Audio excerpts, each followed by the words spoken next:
గాంధీ ఆసుపత్రిలో లక్ష్మీకాంత్ రెడ్డి చేసిన post mortem report మీద మాకు నమ్మకం లేదు. చేసింది తనే, రెడ్డే, వీడియో తీయించింది రెడ్డి ద్వారానే తీయించారు. ఎమ్మెల్యే చెప్తే ఇక్కడ రెడ్డి, డాక్టర్ రెడ్డి రెడీ అయిండు, ఎమ్మెల్యే పంపి వీడియో తీయించింది. ఎమ్మెల్యే, కోదాడ ఎమ్మెల్యే పంపే వీడియో తీయించింది, అక్కడ రెడ్డిని పంపి ఇక్కడ ఎవరు లేనట్టుగా, ఇక్కడ ఏ డాక్టర్ లేనట్టుగా లక్ష్మీకాంత్ రెడ్డి తోటే పోస్ట్ మార్టం చేయించింది. కాబట్టి వెంటనే నిపుణులైన డాక్టర్ల బృందం చేత మళ్ళీ రీపోస్ట్ మార్టం చేయించాలి. నిపుణులైన మొత్తం డాక్టర్ల బృందాల చేత, ఫోరెన్సిక్ సంబంధించిన నిపుణులైన వాళ్ళ చేత వెంటనే రీపోస్ట్ మార్టం చేయించాలి. రెండు, వెంటనే ఎస్ఐని సస్పెండ్ చేయాలి, అరెస్ట్ చేయాలి. వెంటనే ఎస్ఐని సస్పెండ్ చేయాలి, అరెస్ట్ చేయాలి.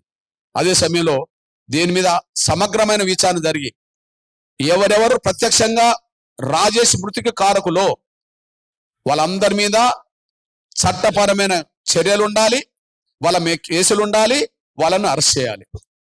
అదే సమయంలో ఎవరెవరు నేరాన్ని కప్పిపుచ్చే ప్రయత్నం చేశారో డిఎస్పీ నుంచి మొదలుకుంటే ఎస్పీ వరకు, డిఎస్పీ నుంచి మొదలుకుంటే ఎస్పీ వరకు ఎవరైతే నేరాన్ని కప్పిపుచ్చే ప్రయత్నం చేశారో, కేసు నమోదు చేయకుండా నేరం కప్పిపుచ్చే ప్రయత్నం చేశాడు డిఎస్పీ, లేదా రిమాండ్ రిపోర్టే కరెక్ట్ అని చెప్పి మా వాదన వినకుండా దీన్ని తప్పులకు కారకుడైంది ఎస్ఐని కాపాడుతున్నది ఎస్పీ. కాబట్టి వీళ్ళ మీద కూడా చట్టపరమైన శాఖపరమైన చర్యలు ఉండాలని చెప్పి మేము డిమాండ్ చేస్తున్నాం. ఈ విషయంలో ఇప్పటి వరకు కోదాడ పరిధిలోనే మా నిరసన అయినా మా కార్యక్రమాలైనా జరుగుతున్నాయి. మీరు వెంటనే రెడ్డి అని మీరు కాపాడుకుంటే, నేను శివధరెడ్డి గారు కూడా గుర్తు చేస్తున్నా, నేను విజ్ఞప్తి చేస్తున్నా, డిమాండ్ చేస్తున్నా, మీరు రెడ్డి అని కాపాడుకుంటే మీ రెడ్ల ప్రభుత్వమే పోయే రోజు వస్తుంది. మీరు రెడ్డి అని కాపాడుకుంటే మీ రెడ్ల ప్రభుత్వమే తీసేసే రోజు వస్తుంది. ఆ పరిస్థితులు కొని తెచ్చుకోవద్దని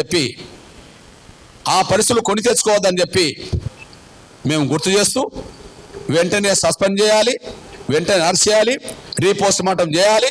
అదే సమయంలో ఒక సిట్టింగ్ జడ్జి తోటి, హైకోర్టు సిట్టింగ్ జడ్జి తోటి దీని మీద పూర్తి స్థాయిలో దర్యాప్తు చేయించాలని చెప్పి, విచారణ చేయించాలని చెప్పి మేము డిమాండ్ చేస్తున్నాం. ఈ విషయంలో ఎంత దూరమైన పోతాం కానీ మా అస్తిత్వం ప్రమాదంలో పడ్డప్పుడు, మా బిడ్డల్ని దారుణంగా చంపి తప్పించుకోవాలని చూస్తున్నప్పుడు ఎవరి మీదనైనా ఖచ్చితంగా ఎదురు తిరుగుతామనే విషయాన్ని